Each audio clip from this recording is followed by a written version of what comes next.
نبی علیہ الصلوۃ والسلام صحابه کرامو ته فرمایل وی تیر امتونو کې یو سړی و چې کله هغه ملک الموت راغی اسرائیل علیہ الصلوۃ والسلام او داغه نه روح قبضه کو نو د اسرائیل علیہ الصلوۃ والسلام د سړی نه یو تپوس کو وی اسی چرته یو نیکی چرته کړي د پجوان کې اصل ډیر زیات ګناګار نو اسرائیل علیہ الصلوۃ والسلام ورته وویل وی چرته نیکی په ژوند کې کړي دا دې سړي ورته نه دی راته یاد چې ما چرته نیکی کار کړی دی بیا دې ملک الموت تپوس کوي ښه سوچ وکړه چرته په ژوند کې یو نیکی کړي دا سوچ پې وکړه دغه سړي چې ځان سره سوچ وکړو وی نه نور خو راته نه دی یاد خو یوه خبره راته یاده ده صرف یو خبر راته یاده وی کومه وی ما به تجارت کو کاروبار می وکاو نو ما به په تجارت کې د خلکو سره نرمي ډیره کوله د خلکو سره ما نرمي کوله څنګه نرمي به دې کوله وی چې کله به ما د خلکو نه پیسې اخیستلې که نه شمې به په خرڅ کو پیسې به به ترې اخیستلې نو که چېرته مالدار و نو د هغه سره مې به ښه سلوک کو په خوش اخلاقۍ باندې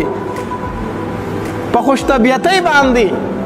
هغه ته مې پکې څه ناڅه شی پرېښود هغه پیسې مې به ترې د هغه نه واخیستې خو که چېرته یو سړی به تنګدسته و غریب به و لاچار به و طاقت به یې نه کېده او ما پې شی خرڅ کړی و نو چې کله به مال راغی او ما ته به یې خپله عجزي بیان کړه چېرې ستا نه مې داسې اخیستې خو پیسې را سره نشته دی نو ما به داسې کار کو چې یا مې به ورته دا ټولې پیسې پرېښودې چې زه ته غریب یې ونه شي راکولی دا ټولې مې درته څه کړي معاف کړي یا مې به ورته صحیحه پرېښودله چې زه دومره ترې راکوه دا دومره درته څه شوي پاتې شوي نوره نیکي راته یاده نه ده خو په دې کاروبار کې به د خلکو سره دا ښېګڼه کوله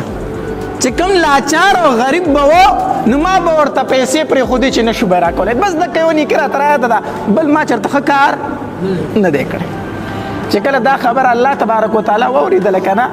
چې دوی ما د الله په بندګانو باندې رحم کړی ما د هغې سره ښه کړي دي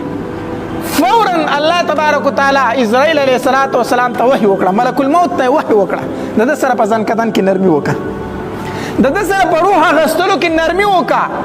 ځکه